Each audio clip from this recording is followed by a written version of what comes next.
ஆய கடைகள் 64 ஏழை உணவுக்கும் நம்மை தூய உழைப்பில் என் உள்ளத்தில் பொழிந்து வாராது என்ற கல்விக்கரசி இருந்தாய். கைவனை கண்டு நெகிழை நடந்தோம் சுதையும் அத்தாணிச்சவும் கையனை கைவி கடலுக்கு புறோடு காத்து கொண்டோம் மெகிழ நல்லோ சமம் உண்டு என்று வெளிவிடக்கு வழிபடியாக பகைக்குடியாருக்கு பலாறு காக்குமுறையே இடது மாற்றம் சொல்லாமணி கடன் வாங்கி பதுமம் குடிகள் மின் மெய்தோடு விழும் கதை விடுவிக்கு கழிவும் பதுமை நெல்பின பணமுமை நான் மாறா நீங்காது நிற்பன நல்லவும் என்ற செல்வத்துக்கு அறியாமக்கூடிய இடமாற்று மகாட்சியங்கள் விட்டு தானுடைய செவிய சூடி காரிய சுடலை குடிபூசியம் என் உள்ளம் அவர்கள் எப்படி மனதா நான் உன்னை பணிந்தே செய்து பீருடைய பிரம்மாவுடைய வழியே பெருமானை ஒன்று என்று அதன் மூக்கில் முதல் மூக்கியாக விடக்கூடிய அதன் நெருமுடி கைலாசாமி கண்டித்து துணையும் தொழுமையும் பெற்ற தாயும் தொழிலை மணியும் குழந்தை மதிகின்ற மாதிரி வேறுபட பூனியும் கருப்பு சிலையும் முன்மாசமும் கையில் அணியும் திருமணத்தை ஆவத வந்திருமே என்று அந்த ஆதிபரா சக்தியை கண்டறித்து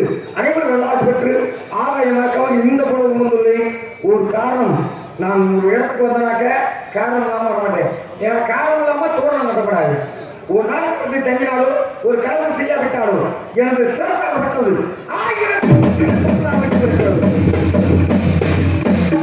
என்று எழுதணும் தட்டவிடாமதி ஒரு சமத்தின்படி கலகத்தை தேடி அங்கே கலகம் கிடைக்கும் என்று பார்த்தால் முதலில் யாரை வணங்க என்று பார்த்தால் திகட சக்கர சமூகம் அமைந்துள்ளா சகல சக்கர தாமரை நாயகர் அகல சக்கர உண்மையாவரை வீர சக்கர வைப்பதம் ஊற்றுவோம் என்று அந்த விநாயகர் கோவில் முதலில் வணங்க என்று பார்த்தால்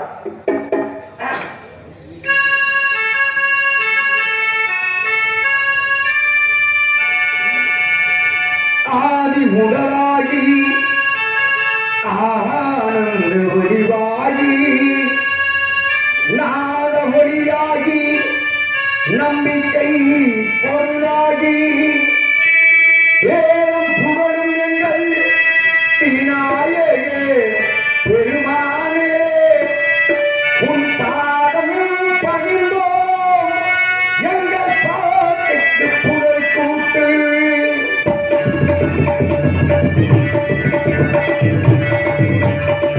காரியங்கள்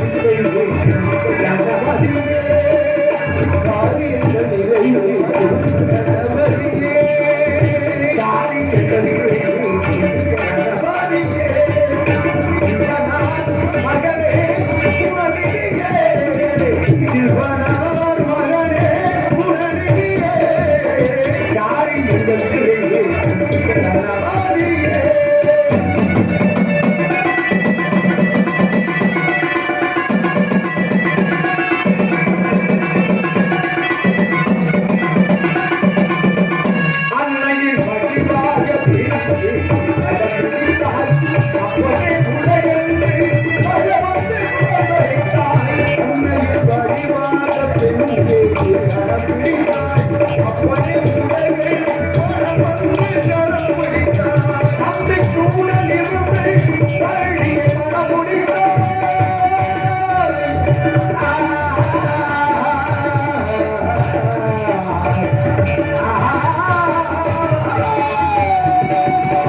What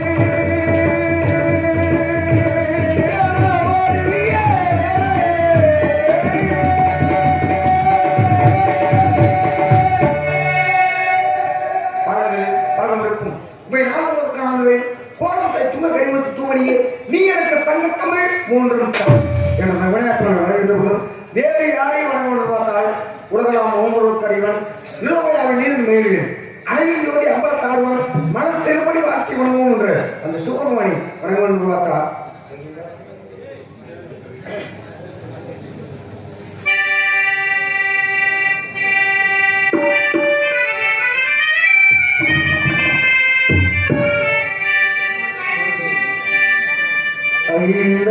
முகமெதிரில் அருள் பொழியுதே அனலான மழைக்கால மனம் கோலியுதே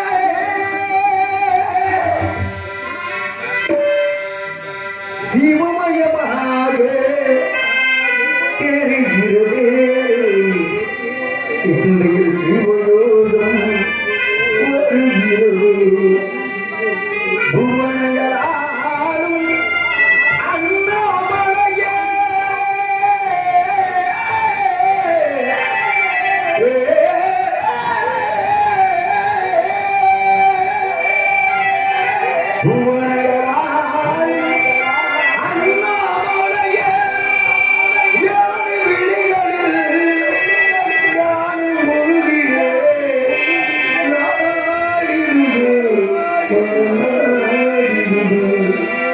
அண்ணாமலை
இங்கு கழகப்பிரியராக நடிக்கும் எனது அருமை மைத்தினர் மேலப்பட்டியைச் சேர்ந்த கே அஜித்குமார் அவர்களுக்கு விழா கமிட்டி சார்பாக போடப்பட்டுள்ளது.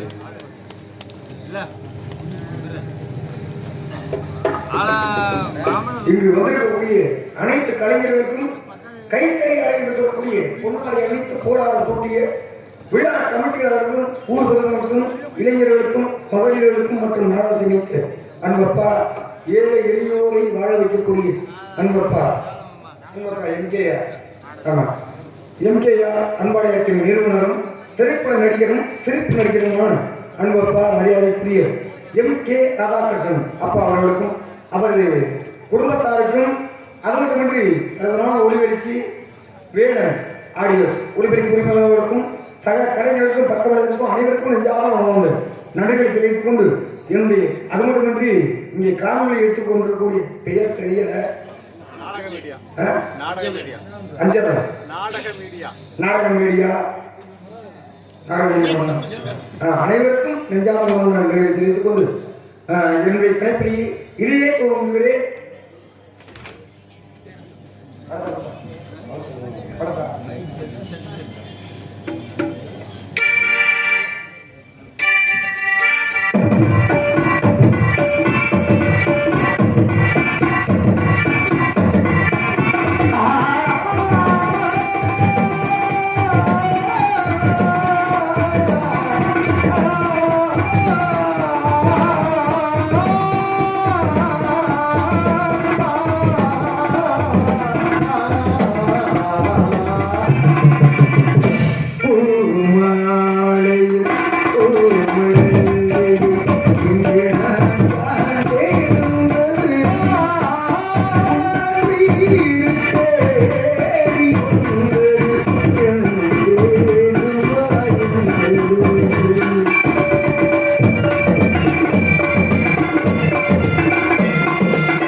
மரங்கள் கனிவத்து மதிய ஒருவரும் மந்தை சித்தம் படிகளுக்கு வான் கவி இருக்கின்றோம் காவலர் வெளியே ஒரு வளர்களை அளிப்பர் கமல சட்டம் வந்து காலத்தில் தேடகை திரையுடன் வாரில் வெளிவிடுதும் செங்கதிலோ வைக்கால் தேர்க்காலும் கூறப்பட்ட வெளியினாரு குற்றால தெருவோட மனிதர்கள் மனிதர்கள் அப்பேற்பட்ட இடத்தை பற்றி மிகவும் அழகாக தோற்றமளிக்கிறது.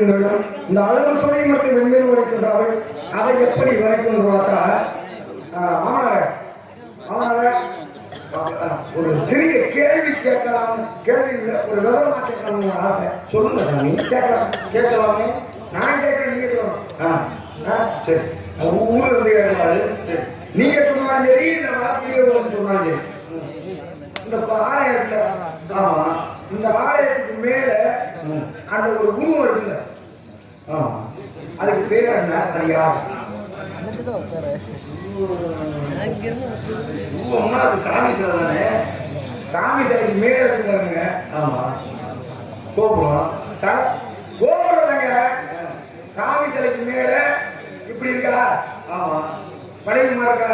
ஆமா. அதுக்கு மேல சரியாக நடுவில் இருக்கும். அந்த வகை தெரியுது.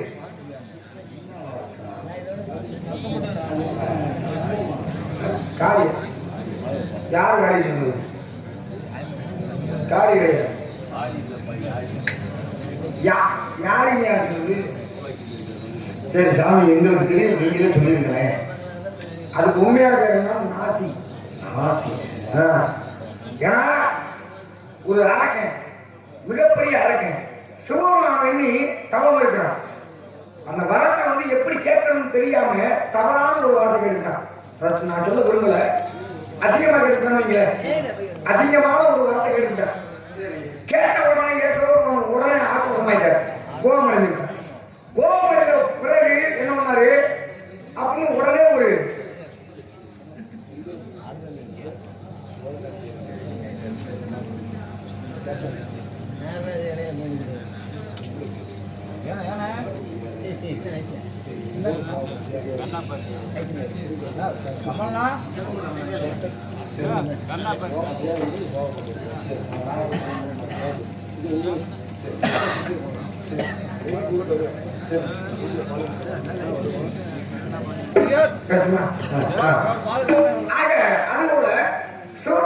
மிகவும் ஆக்ரோஷமாக அடைந்து தன் உருவத்திலே ஒரு உருவத்தை கொண்டு வருவார். அந்த உருவத்தோட தன்மை என்னன்னா, உருவத்தை படைச்சோம்னாக்க அதுக்கு வந்து வேலை கொடுக்கணும். அந்த வேலை கொடுத்தோம்னாக்க அவரோட வந்து சாந்தி அடையும். அப்படிங்கிறதுனாலதான் அந்த உருவத்தை படைச்சாரு. அந்த உருவத்தோட பேர் என்னன்னா அதான் நாசி. இவரை என்ன பண்ணிட்டாரு, அந்த அரக்கை என்ன பண்ணிட்டான், மண்டிட்டு மன்னிப்பு கேட்டு, ஐயா தெரியாம அந்த வார்த்தை கேட்டுவிட்டேன், என்னை மன்னிச்சுக்கோங்க, சாபத்தை கொடுத்துறாதிய, சாப விமோச்சனம் போங்க அப்படின்னு சரண்ல ஒரே ஒரு வாரத்தினால்தான் அவர் என்ன பண்ணாரு, அவரை வந்து மன்னிச்சு ஏற்றுட்டார். சேர்த்து கண்ணுள்ளே வச்சுக்கிட்ட பிறகு இவர் படைச்சாலும் ஒரு உருவம், நாசி அப்படிங்கிற உருவம். அந்த உருவம் என்ன பண்ணுச்சு, ஐயா நீ என்னைய படைச்சுட்ட, எனக்கு ஏதாவது ஒரு வேலை கொடுத்தே ஆகணும். சரி, யாரையாவது நான் அழிச்சே ஆகணும். நீ பாட்டுக்கு என்னை படைச்சுட்ட, நீ என்னை யாரையுமே அழிக்க வேணாங்கிற, அப்ப நான் என்ன பண்றது அப்படின்னு கேட்கின்ற பொழுதுதான் உன்னுடைய உடம்பை நீயே பிச்சுட்டுங்க அப்படின்னு சொல்றாரு. சொன்ன உடனே கால் வந்து கை வரை கழுத்து வரை நின்றுச்சு. கழுத்து வரை நின்றுச்சுன்னா மண்டையை பிச்சுட்டு கை விடுங்க வேண்டாம், வேணுங்க கை விடுங்க. கை இருந்தா தானே தலையை பிச்சு திங்க முடியும். அப்ப தலை மட்டும் நான் நின்றுச்சு. நான் சொன்ன ஒரே ஒரு காரணத்தினால நீ வந்து நான் சொன்னதை நீ அப்படியே கேட்டுக்கிட்ட. அப்படிங்கிறதுனால எந்த ஒரு ஆலயமாக இருந்தாலும் நீ தான் முதல்ல தென்படுவ. உன்னை வழிபட்ட பிறகுதான் மற்ற எந்த ஒரு தெய்வம் நானா இருந்தாலும் சரி, உன்னை வழிபட்ட பிறகுதான் என்னை வழிபடணும், எந்த ஒரு தெய்வத்தையும் வழிபடணும் அப்படின்னு ஒரு காரணம். அதுபோல ராமன் லட்சுமணன் அப்படின்னு சொல்றாங்க. ராமன் லட்சுமணன் இப்ப அதாவது இரட்டை பிறவி அப்படின்னு ஒண்ணு பிறப்பாங்க. இரட்டை பிறவி அப்படின்னு பிறப்போம்னாக்க பேர் என்ன வைப்பாங்க, ராமன் லட்சுமணன் இருப்பாங்க. ராமன் யாருக்கு பிறந்தவர்? ராமன் யாருக்கு பிறந்தவர்? கோசலைக்கு பிறந்தவர். ராமன் கோசலைக்கு பிறந்தவர். கைகேயிக்கு பிறந்தவர் யாரு? பரதன். சுபத்திரைக்கு பிறந்தவர் யாரு? லட்சுமணனும் சத்ருகனும். அப்ப மாட்டாந்தாயோட பிள்ளை தானே யாரு லட்சுமணன் அப்படிதானே கோசலைக்கு பிறந்தவன் ராம சுபத்திரைக்கு பிறந்தவன் லட்சுமணன் அப்படிதானே அப்ப எப்படி ஒரு தாய்க்கு பிறந்த இரண்டு பிள்ளை அதாவது இரட்டை பிறவிக்கு ராம லட்சுமணன் எப்படி பேர் வைக்க முடியும் வைக்கலாமா வைக்க கூடாதாங்க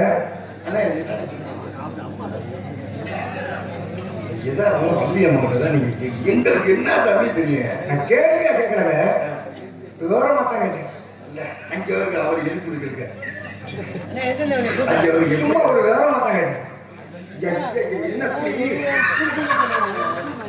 வந்ததுல இருந்து இந்த தரிசனம் தான் நான் பாத்துக்கிட்டு இருக்கேன் சாமி எவ்வளவு சீக்கிரமா பார்த்ததுல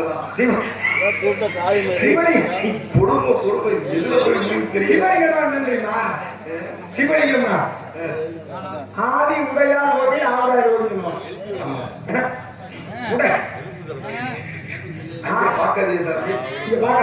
நீங்க சொல்றது ஆக சிவம் அதாவது ஒரு ஆணுக்கும் பெண்ணுக்கும் சேர்ந்ததுதான் சிவலிங்கம். அப்ப நீங்க எதை தரிசிக்கு எதை பார்த்துட்டு இருக்கீங்க சிவலிங்கத்தை பார்த்துட்டு இருக்கீங்க சரி இருக்கிறேன் அது இடத்தை வரைக்கும் மென்மேல வரைக்கும் அதை எப்படி வரைக்கும் பார்த்தா அந்த கதையை சொல்லி முடிச்சாரேன். என்ன காரணம் அப்படின்னாக்க ராமன் பரதன் லட்சுமணன் சத்ருகணன் அப்படின்னு வரிசையா தொட்டில வந்து படுக்க வச்சிருக்காங்க. படுக்க வச்சுக்கின்ற பொழுது ராமன் அழுகல, பரதன் அழுகல, சத்ருகணன் அழுகல. ஆனா லட்சுமணன் மட்டும் அழுதுகிட்டே இருந்தான். அழுதுகிட்டே ஏன்டா அழுகுறான் அப்படிங்கிறப்ப அவனுடைய அழுக போகணும் அப்படிங்கிறப்ப அந்த லட்சுமணனை தூக்கி ராமர் பக்கத்துல போட்ட உடனே அவருடைய அழுகையாப்பட்டது நின்றது. அதன் காரணமாகத்தான் ராமன் லட்சுமணன் பேர் வைத்தது. என்ன காரணம்? ராமனோட அவதாரம் யாரு? மகாவிஷ்ணுவோட அவதாரம் தான் ராமர், அது ஒன்று. லட்சுமணோட அவதாரம் யாரு? அதான் ஆதிசேஷன் என்று சொல்லக்கூடிய பாம்பு. ஆதிசேஷன் இல்லாம மகாவிஷ்ணு இல்ல, மகாவிஷ்ணு இல்லாம ஆதிசேஷன் கிடையாது. அப்படிங்கிறதுனாலதான் எல்லா அவதாரத்திலும் பாருங்க, மச்சா கூர்மா வராக வாமனா நரசிம்ம பலராமா ராமா கல்கி அப்படி சொல்லக்கூடிய 10 அவதாரம் இருக்கு. இந்த 10 யுகங்களும் 4 தான். யுகங்களும் 4, கிருதயுகம், திரேதாயுகம், துவாபரயுகம், கலியுகம். இந்த 4 யுகத்திலையுமே ஆனா அவதாரம் மத்து யுகங்களும் 4. அப்ப எப்படி ஒவ்வொரு யுகத்துக்கும் ஒவ்வொரு அவதாரம் தானே வர முடியும்? எப்படி 10 அவதாரம் வந்துச்சு அப்படிங்கிறதெல்லாம் இருக்கா இல்லையா? அப்படியெல்லாம் இருக்கு. அது காரணம் வள்ளியம்மா வந்தோட பேசுவோம். வள்ளியம்மா வந்தோட இடத்துனால திருமணமான பெண்களுக்கு ஏதாவது சீரமாக கொடுக்கப்பட்டது பயன்படுத்தாது. புழங்காத ஒரு பொருள் அது என்னது அப்படின்னு கேட்டிருக்காரு. அதாவது நீங்க நல்லா இருக்கா அப்படின்னு கேட்கணும்னா உங்களை சந்திச்சதுக்கு அப்புறம் தான் நீங்க நல்லா இருக்கலாம்னு கேட்க முடியும். என்கிட்ட கேள்வி கேட்கணும்னா என்னை சந்திச்சதுக்கு அப்புறம் தான் நீங்க கேள்வி எழுதணும். என்னை சந்திக்கவே இல்லை, நான் வரவே கிடையாது, பார்க்கவே கிடையாது, என்னை பார்த்ததற்கு முன்பாக கேள்வி கொடுத்து வச்சிருக்கேன். அப்ப நீங்க இப்ப நம்ம அம்மா கொடுக்குறாங்க. சரி வரவிட்டு பார்ப்போம். ஏன்னா பிள்ளையோட விவரத்தை பேச விட்டு பார்க்கணும், பேய விட்டு பார்க்கணும். இந்த அம்மாவை பேய விட்டு அம்மா, இந்த பேரை விட்டு அம்மா அப்படிங்கிறத கொஞ்ச நேரத்தில் தெரியும். அப்படிங்கிறப்ப